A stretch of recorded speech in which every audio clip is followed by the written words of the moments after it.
What's up, guys? I'm yugioh, your friendly neighborhood Yu-Gi-Oh superhero, and you're watching another episode of the Structure Deck Wars. Stick around.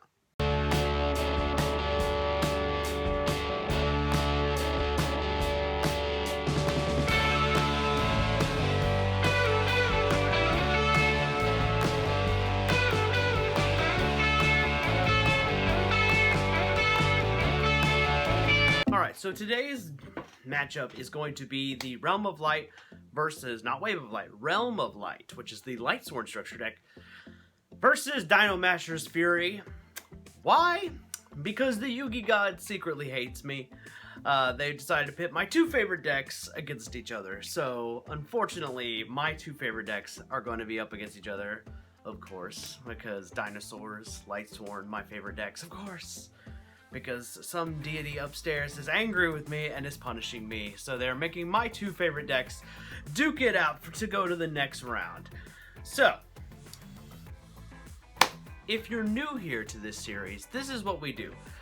This is basically what I'm going to do is I'm going to show you some replay footage that's going to show you the matchups, and then at the end of the video we'll go over the two decks and I'll explain which deck won and why. And the whole goal of this series is to determine which is actually the strongest Yu-Gi-Oh structure deck by determining which one of it is strongest on its own. So if it's the strongest on its own, it might be the strongest Yu-Gi-Oh structure deck, period. So without further ado, guys, let's go find out who's gonna win. Will it be prehistoric dinosaurs, or will it be the pious warriors of the light? Let's find out.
you have it, guys. The winner of this battle, unfortunately, is...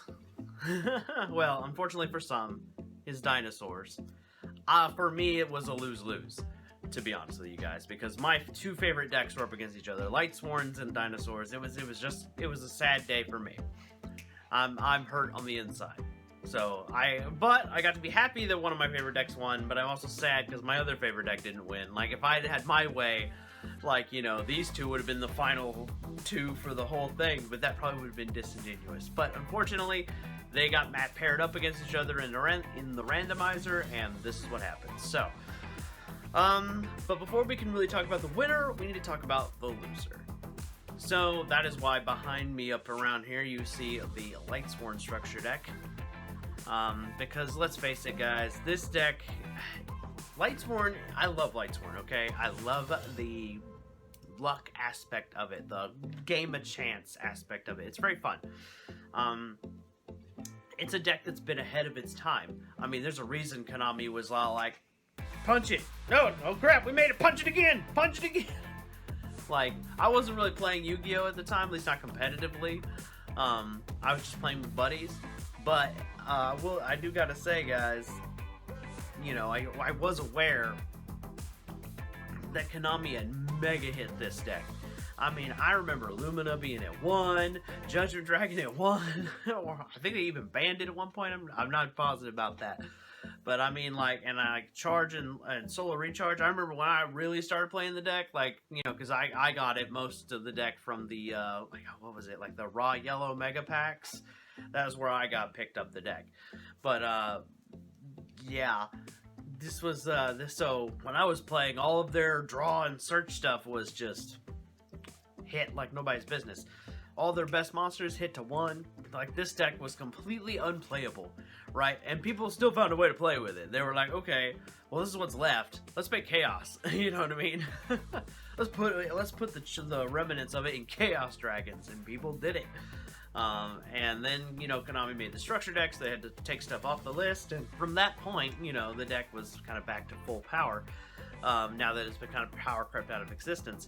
But the deck was really ahead of its time, so that's why they had to hit it, because it was just one of those decks that if they hadn't hit it, it just would have kept winning.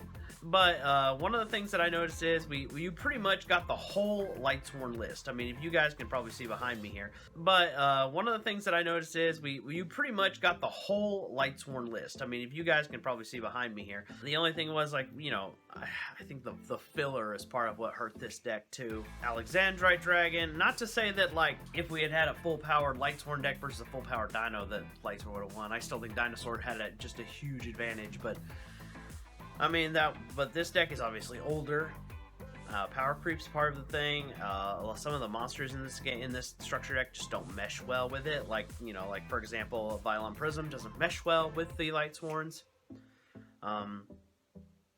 The Light Rays do, but a lot of the higher level Lightsworn monsters they're just unplayable. The Fabled monsters are, they're alright, but they don't really do much. And this one's all about getting to Michael, and Michael's cool. Michael's a powerful card, and they did take one game. I mean, like, it wasn't it was a complete Rumpelstomp, but they were able to take a game. But the other problem that they have is if they didn't have enough light monsters in the graveyard, all their boss monsters were basically bricks. Let's face it, Judgment Dragon isn't as easy to summon as the Dino, you know, the Ultimate Conductor Tyranno. So now we're going to come over to the Dinosaur deck and really talk about why it just kind of took it over comparatively. So with the Dinosaurs, one of the issues is that they are just, yeah. With the Dinosaurs, they had all the advantages here. For one, their level 4 monsters were just bigger, right? And they didn't need help. You know what I mean? Like, Lost World, yes, did weaken the Lightsworn monsters if it was drawn. However, it wasn't necessary. With Sabersaurus and Megalomasher, and then, like, some of their other level 4 monsters in here, like Salamandra and even Black Tyranno to a point. I mean, literally, Lightsworn just did not have the brute force necessary to stand up to these guys, because dinosaurs, that's their thing.